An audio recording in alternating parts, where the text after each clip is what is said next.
Hello.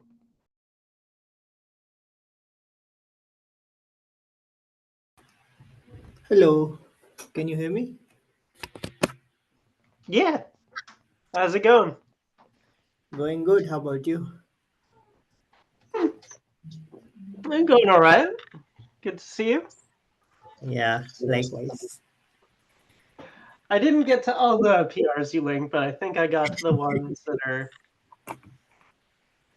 all the ones that touched code, Yeah, like Golang code. Um, yeah. Let me know if I missed any there. I didn't see reviews on uh, the PR that updates the pub server whole Hmm. export interface, but I just I noticed like there are conflicts there, so I'll just resolve those conflicts and then ping for reviews again. Yeah. Thank you. I was like I will defer that one, and then forgot I deferred it. Thank you. And did you by any chance uh, get an opportunity to look at the library PRs or no? I looked at two. I looked at Rita's and I left a comment on yours, one of them, um, basically saying it's still looking for something that's allowed versus something that's disallowed at the pod level, at the very least.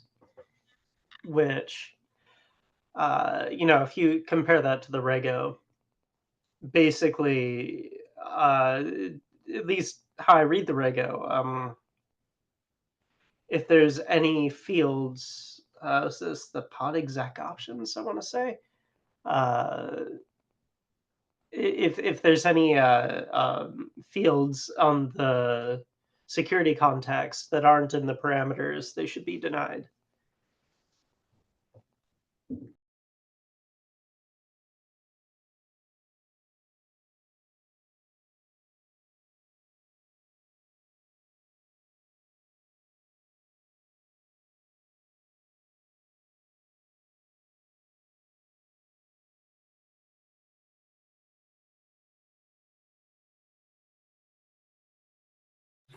Cool. I'll take a look and update. Cool.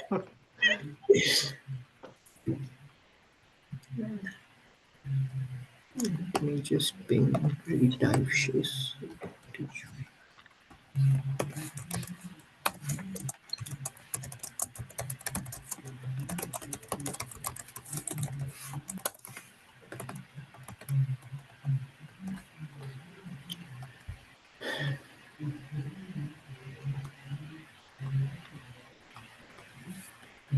How did your are you now free, like done with jury duty and stuff, or Jury duty, I'm done with. Yeah, they settled the case or something before they asked anyone questions and before we figured out what the case was about. So,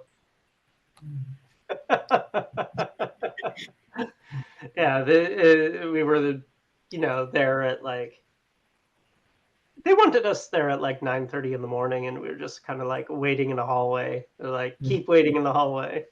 They didn't say it like that, but that was the thing. And then at one point, someone was like, one of the it was probably like the clerk and the bailiff were telling us that, and the one of them was like, "Yeah, don't worry, this is like good for people. Like they might have a settlement or something." It's like, oh, okay.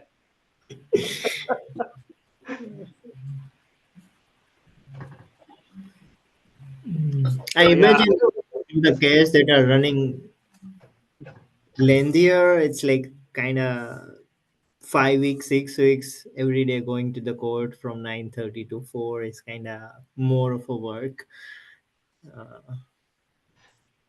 and then listening to everything going on and paying attention because your decision makes a huge difference. yeah, like I I am like I'm conflicted because I am also like a little disappointed because I think it might be interesting. I've Yeah. never like gotten impaneled on a jury, so um, yeah, I think it'd be fascinating. Yeah. Yeah, that's true. Like it'd be fascinating, I think, on two levels actually, to see just the process working, but also to see how people deliberate these things, right? Like I What happens behind closed doors in between juries, right? yeah, yeah. That's interesting. So I'm assuming this process is random, like jury summon. So there's like, and it's by state, right? So if I remember right, you're in Washington, so you'll Yeah. have different rules. My understanding in California is they source the pool from DMV records and voter registration. I'm not sure if there's other data sources they're using. It's random. They can only they're supposed to only call you up once a year. Mhm. There's ways to reschedule when you first get the notice, or if there's some sort of like hardship, which is a defined term, and then there's like rules around if you're eligible to, right? Like citizenship, if you're actively on parole for a felony, things like that. They're like, no jury duty for you. Um, That Forget makes sense. what all the criteria were, but they like list them out when you first join, and they're like, let us know if you don't meet the criteria. Oh, resident of the area. That's another Mhm. one. Yeah. Like, so if you had like just moved. Yeah. It's funny, like how in-state, out-state works in tuition as well. This it's completely different system than what I've been familiar with back in India, because and I notice these changes, and I sometimes go, huh, this does make sense. Huh, why is this here? Kind of thing, right? Yeah. I mean, jury duty seems like it's like kind of an expensive solution for society, right? Like you're taking 12 people. Uh, the government pays like a little bit, and there's some sort of grant that I don't know if it's California or San Francisco, but if you're like low income, you could go for. Otherwise, like employer can pay for it. It's Yeah. not necessarily a requirement. But anyway, like 12 people over a matter of weeks, like that's on the other hand, yeah, like why should it be that you have specialists determining outcomes, right? Like particularly if it's only the one judge. Like that's a lot of Yeah, that's a or, lot of sorry, it's a lot of what? burden on one person. Yeah. The other thing that's interesting is like for criminal, at least my understanding is you need like an unanimous decision to convict, um, which seems like a high burden, but gets cleared like pretty regularly. Yeah. So I'm like, huh. Hence my curiosity, right? Like, how do they get 12 people to agree on anything? Yeah.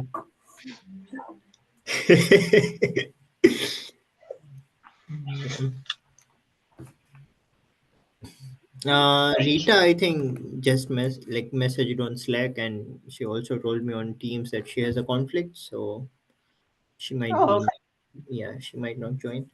okay. So hi, Christine. Yeah. Hi. Is it good? Hello. And Oh, good that's morning. good morning. Good morning. Okay. Good morning. Are you what time zone are you in?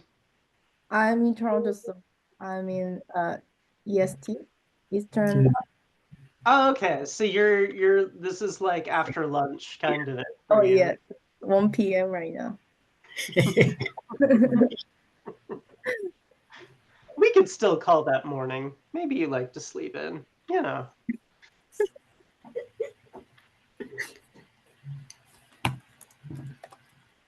I had jury duty last week. That's why we were talking about like court eligibility stuff. Uh,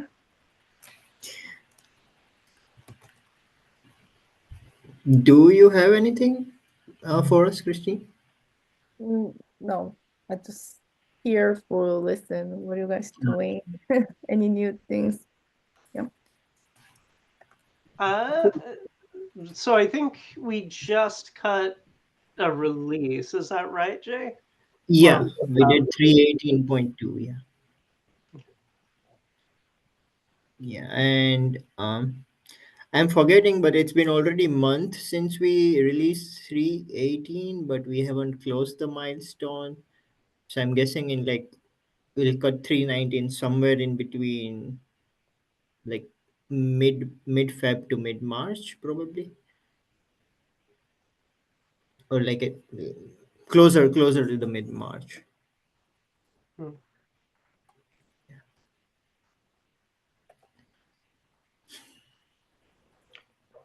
Yeah. Is it we could create the milestone and close the 18 before that, but I don't know. It's not harming Yeah. anyone if we want to wait. Just, I, I mean, we already have a milestone for 19, uh, which doesn't have any due date right now. So hmm. I actually, this is my first time realizing this, but I don't know how milestone creation works. And then, like, is it automatically tagged once we close an older milestone, or we tag it for a due date? When you say tag, you mean tag the milestone, or what do you mean? So on milestones, like I can see, there are due dates, right? And for 319, I see there is no due date. So I was wondering if there is an automation for putting in that new like due date automatically if we close an older milestone, Oh, or we I set don't. it manually. I doubt there's an automation for that. Like, I can't say for sure, but I would be surprised if there's any automation around dates. And so by that extension, I'm assuming we also create milestones manually then, basically. I'm like, yeah, pretty sure.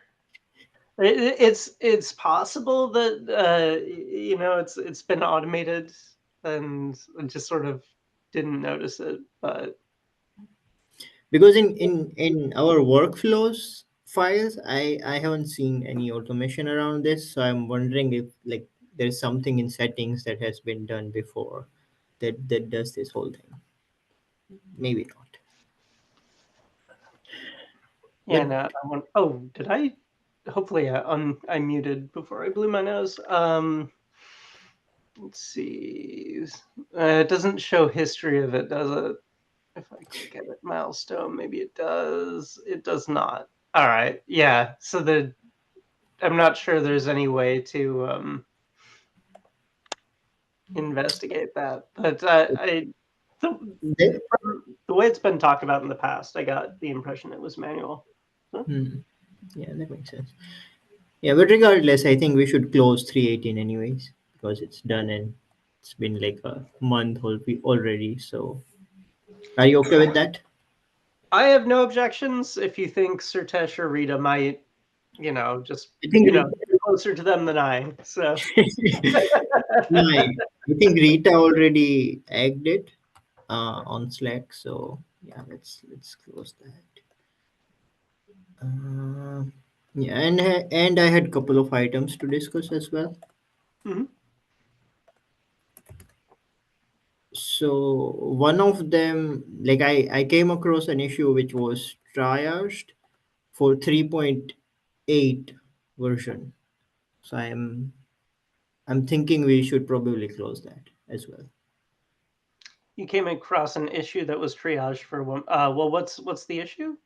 Uh, it's linked in the agenda. I'll share the link to in chat as well. Okay, this is, I'm guessing, 2032. Oh yeah, you say we should probably close this in the notes. Constraint, we have E constraint with a K. We have ETE tests that run against the supported versions of Gatekeeper in 3.8.0. The K8s API server rejects a constraint template that worked in all previous versions. The request is invalid.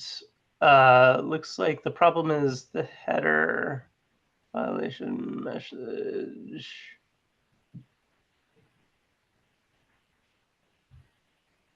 Okay, so this is about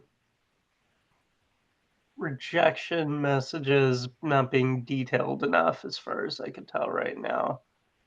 Yeah, we could close this. Either it's been fixed or not, but it hasn't been pinged either way. So Yeah, cool. Then I'll close that as well. And another one was 3287. I think that is already kind of fixed with the recent VAP annotation changes and the delay in between. constraint controller is fast, template controller is slow. There's some constraint foo backed by some foo template, 3 events. Food template reconciler slow enough that only 2 events give the constraint controller. Yeah, so I think they share an event stream, right? Meaning an update to either a constraint or a constraint template triggers both constraint and constraint template reconciliation. Uh, Uh, I think it's just one way from constraint template to constraint, not the other way around. we should double check because that would be um, the failure mode here, right? Because the state of the constraint template gates how the constraint is or customizes how the constraint is reconciled. Now, it's also true that okay. I think I misspoke. Uh, so constraint template and constraint events both need to fold into the constraint controller. They don't both need to fold into the constraint template controller. Hmm. Is the misspeak. Okay, yeah, then we're good.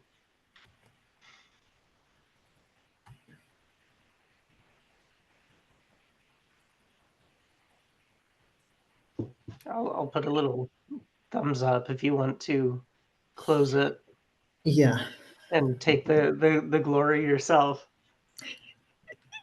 and so with closing of this issue, I think we are safe to default to failure policy fail as well. So I'll raise a PR for that. Then, like right now, we have default to ignore, uh, and that way we can probably talk about moving VAP generation and whole integration to beta in Pro 319 or 320, whatever works best. Remind me, so we're in alpha, the default is ignore. For beta, we want to change the default to fail. Is that right?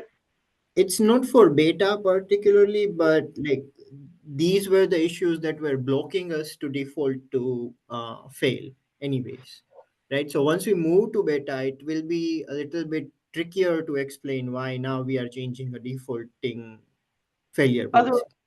yeah, actually, we just straight up wouldn't be able to change the Yeah, default, at and least without. upgrading the version and then dealing with conversion. And yeah, okay, sorry. And then in VIP, the default is fail. So we probably want to match it. I mean, I'm like either or about matching it, but yeah, the consistent defaulting makes sense. Yeah. And defaulting to closed is very in the spirit of VAP too.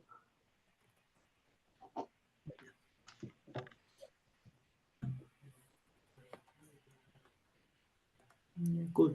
I think that's all I had. Cool.